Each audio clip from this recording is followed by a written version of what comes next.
Congratulations on becoming a tall tree. You're confident, competent and capable now. You're out and proud about having survived and thrived through mental health and addiction challenges. You've got a story to tell or a project to promote, and you want to use your experiences to help others and change attitudes. Using mainstream or social media is a great way to counter myths and discrimination.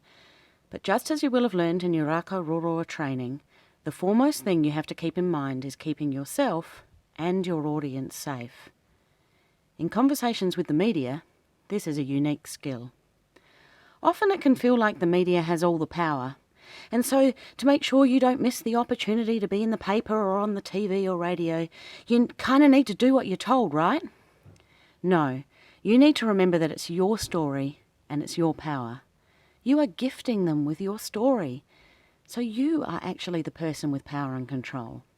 In order to keep that power and control, however, here are my top tips. Number 1, find out as much as you can about the reporter that's going to interview you before they do. Read their other articles or listen and watch their other interviews. Find out where they might share or differ in their worldview. Find perhaps where their political leanings are or what their interview style is. Are they gentle and probing or hard-hitting and combative? What is it that you think that they want to get out of this interview?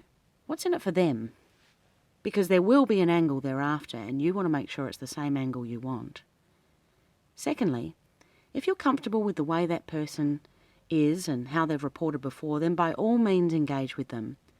But ask them for the list of questions that they're going to use in the interview. That's really, really important. Even if they don't have a list of questions, they should be able to give you topic points, bullet points, or things that they want to know.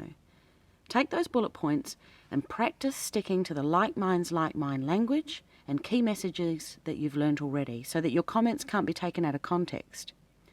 Thirdly, don't be put off by a journalist putting deadline pressure on you.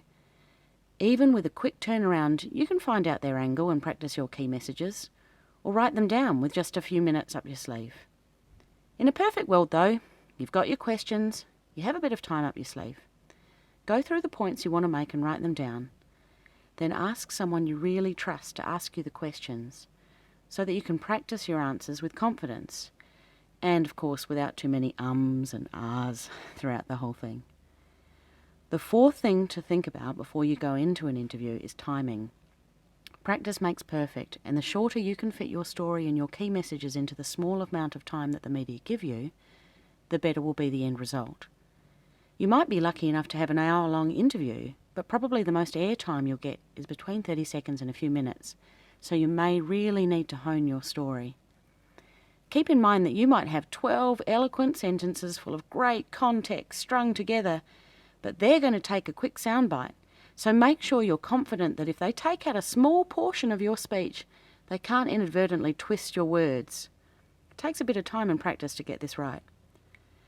And of course, in this age of the meme, don't think that this won't happen if you create your own social media or videos. How many times have we seen mashups of interviews without the context they were intended? Be really careful.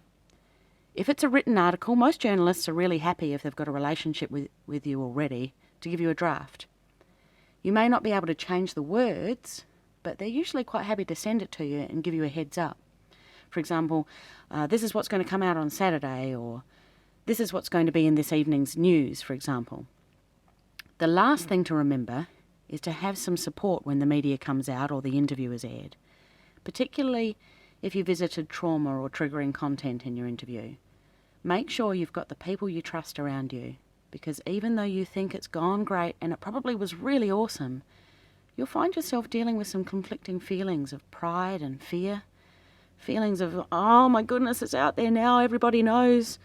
Those feelings are really normal, and you might be wondering if people will treat you any differently because of it. And this is where using your other tall trees, your mentor or your facilitators from Raka are really important to tap into. In my experience, people are usually pretty fantastic when you've been brave enough to be the voice of something so vitally important and normalising as mental health and addiction. But even if you're feeling strong, make sure you've got people you trust around you to support it when it comes out.